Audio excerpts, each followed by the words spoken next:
Wananchi Young African baada ya kupata ushindi mnono wa mabao 8-1 dhidi ya wapiga debe kwa maana ya Stand United kutokea kule mkoani Shinyanga katika mchezo wa nusu finali ya kombe la shirikisho la CRDB Federation Cup. Kituo kinachofuatia ni dhidi ya Fountain Gate, mchezo wa ligi kuu bara utakaopigwa mnamo Aprili 21 mwaka huu 2025. Mchezo utakaopigwa katika uwanja wa Tanzanite kwa Lamu mkoani Manyara. Wananchi watakaribishwa kukipiga huku wakiwa wanaongoza ligi kwa jumla ya alama 67. Katika mchezo 25 aliocheza mpaka sasa Wananchi wameshinda jumla ya michezo 22 wakitoa sare katika mchezo mmoja. Wamepoteza michezo miwili yote katika mzunguko wa kwanza ambapo walipoteza dhidi ya Tabora United kwa jumla ya mabao 3-1. Bao pekee la Yanga lilifungwa na Walidi, kijana mdogo mwenye mambo makubwa, baadhi yao wakimuita Drogba wa Bongo. Si mwingine bali ni Clement, mjukuu wa Mzee Mzize. Mchezo mwingine ambao Yanga walipoteza ilikuwa ni dhidi ya Azam FC, mchezo uliomalizika kwa Azam kupata ushindi wa bao 1-0, bao lilofungwa na Gabriel Sila. Wakati huo Yanga wakiwa bado wanautumia uwanja wa Azam Complex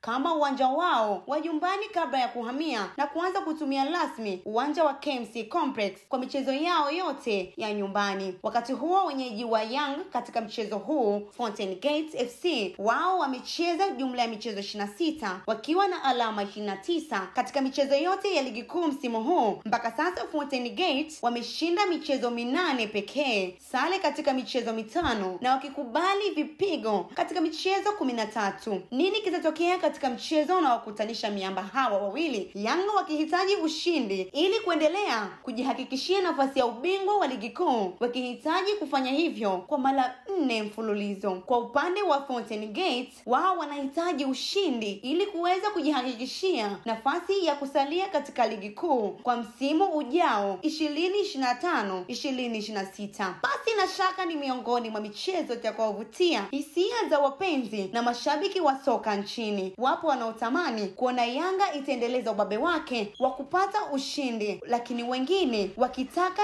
kuona Fountain Gate watamfunga mpaka kengele. Kitu cha pekee katika mchezo huu ni kwamba Fountain Gate wanaingia na bango lao kubwa linalosomeka Katambe kwenu Chula analika, bango ambalo mpaka sasa linaendelea kutamba katika ukurasa wao wa mtandao wa Instagram. Ikumbukwe kwamba katika mchezo wa mzunguko wa kwanza Wananchi Yanga wakiwa wenyeji wa mchezo dhidi ya Fountain Gate walishinda jumla ya mabao 3-0. Mambo yatakuwaje katika mzunguko huu wa pili? Ni suala la muda tu, kila kitu kitafahamika. Naitwa Telesia Muozi, asante sana kwa kuendelea kuifuatilia na kuiamini Uba Kigoma.